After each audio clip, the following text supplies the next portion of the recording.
Ministri i Kulturës Zoran Lutkov ka prezantuar rezultatet e konkurseve vjetore për financimin e projekteve kulturore. I pyetur se sa përqind e projekteve të financuara janë shqiptare, Lutkov tha se nuk ka një përqindje të tillë, sepse siç deklaroi, i vjen keq që shqiptarët të shohin si përqindje. Sipas tij, e pamundur është ndarja etnike e projekteve kulturore dhe se projektet e financuara janë përzgjedhur në bazë të kualitetit dhe jo në bazë të përkatësisë etnike.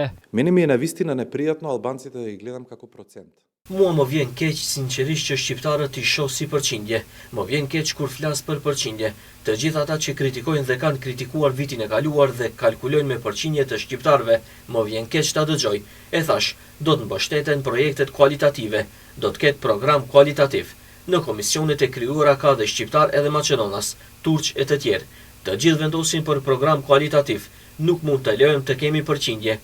Mendoj se ju dëshironi numër 25, 30 apo 40%, e pamundur t'i ndajmë. Lutkov mes tjerash njoftoi se buxheti i përgjithshëm për vitin 2026 është 5 miliard e 194 milion e 975 mijë denar. Lutkov bëri të ditur se në konkursin e hapur nga Ministria e Kulturës dhe Turizmit kanë arritur 2618 projekte për financim. Siç potencoi ministri, mjete janë ndarë edhe për ndërtimin e teatrit dhe bibliotekës në Tetov, projekt ky që ndër vite ka ngecur i bllokuar në koloaret institucionale.